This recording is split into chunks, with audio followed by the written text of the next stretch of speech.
Hey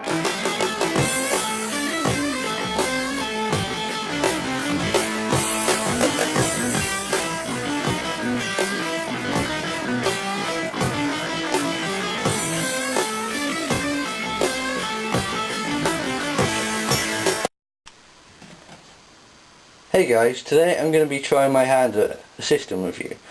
The system I'm going to be taking a look at is the GameBoy Advance SP, model number AGS001. This is the earlier model with the front-lit screen instead of the backlit screen. But the backlit model is kind of hard to find in Europe, so I'm going to have to make do, even though the screen isn't quite as bright. Before we go any further, I'd like to point out that with my system reviews, I'm not planning to get too technical. I'm sure there's plenty of reviews here on YouTube that go into the technical ins and outs of this system, but I don't think there'll be much point blurting out random facts and figures that I don't really understand, so I'm not going to go down that road. So, the Nintendo Game Boy Advance SP is basically a redesign of the original GBA, released in 2001. This model was released in March 2003, and the backlit model was released in the US in 2005 and Europe in 2006, so it was produced in limited quantities in Europe. The SP was succeeded by the Game Boy Micro, which was pretty much a dismal failure compared to Nintendo's previous successes with the handheld market, and then the Nintendo DS line. As I mentioned earlier, the SP is a redesign of the original GBA, so now let's take a look at the somewhat innovative design. So it has a clamshell design, and the screen flips up into place when you open it up. Inside it has a decent sized LCD screen, and then the buttons, you have A and B buttons, a D-pad, start and select buttons. Then here you've got a brightness switch that turns the front light on and off. I usually play with it on because it's a bit too dark otherwise, but you can have it off if you want. And on the back there's R and L shoulder buttons, and then on the side there's an on-off switch, and then volume slider here. And if we look at the back, got one port for your charger, which looks like this, and then the other port is for your network adapter, which I don't own because I don't have any friends to play with. I mean, I got lots of friends, but I just don't choose to play my SP with them. So anyway, I think the buttons are well designed, it feels comfortable in my hand, and yeah, it's just a lot of fun to play with long amounts of time.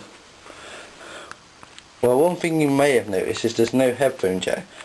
Well, this isn't strictly true, as you can get an adapter to fit into the charger port, but I haven't got one of them to show you. And also a slight drawback is that you can't charge and play at the same time, but that's not a big deal, I guess, but just might want to know that. And the screen, I'm not sure how well you can see that, but it's actually quite the front is actually quite scratched, so this the material this is made of is kind of prone to scratching, so if you want it to be in mint condition you're going to have to be careful. Okay, so now let's compare it to a few other objects for scale. As you can see with the lid on, the SP is about 2/3 of the size of a Game Boy Pocket, but the screen on the SP is actually bigger. And now if we compare it to a Game Boy Advance box, you can see the SP is dwarfed by the box, so you should easily be able to fit this system in your pocket, unless you're the kind of guy who goes around in speedos. Another huge strength of the Game Boy Advance SP is its huge library of games. The Game Boy Advance library is filled with games from many of Nintendo's franchises, such as the Mario and Pokemon series, as well as titles from third-party publishers like Sega, Activision and Capcom. There really is something there for everyone, and I guarantee you won't be disappointed by the outstanding titles on offer. Not only that, the SP is also fully backwards compatible with the original Game Boy and Game Boy Color library, so this system is undoubtedly has an unrivaled game library for handheld.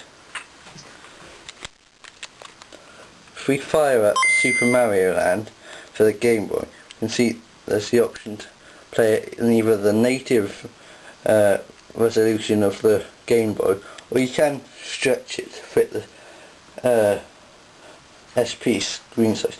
Personally, I prefer to play it in the native screen size because I guess it just looks more natural to me, and it does look a little pixelated to me, but it's just down to personal preference, I guess.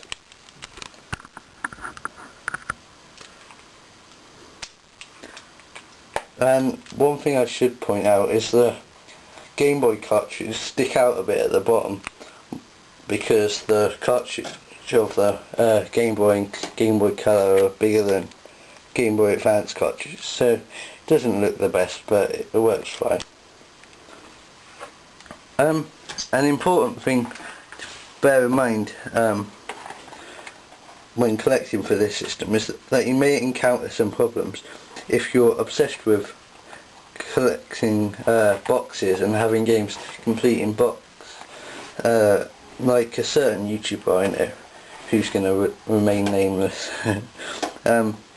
As the game cases are just cardboard boxes, many will have been discarded or ripped, so you may have to pay the extra couple pounds to find one with box and manual. It's no big deal for me getting loose carts, but it may annoy some collectors. But as with all handhelds, the question remains, is it really portable? Well, for the SP, the answer is an emphatic yes.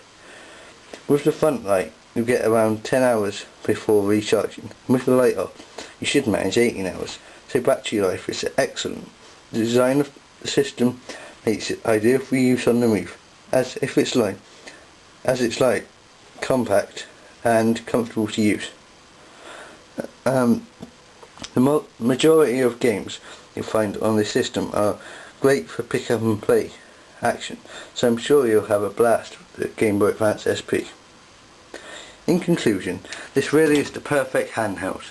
In my opinion, it's the best portable ever made, with some awesome games in its arsenal. The design of this system is also outstanding, and the clamshell design lives on today in the Nintendo DS line. If you haven't got one already, I would highly recommend you pick one up, and with Christmas just around the corner, this would be the ideal gift. I think Sonic praised it so much, I can't give the Game Boy Advance SP anything other than 10 out of 10. Okay guys, thanks for watching. Hope you enjoyed this video, and I'll put up another video soon. Bye.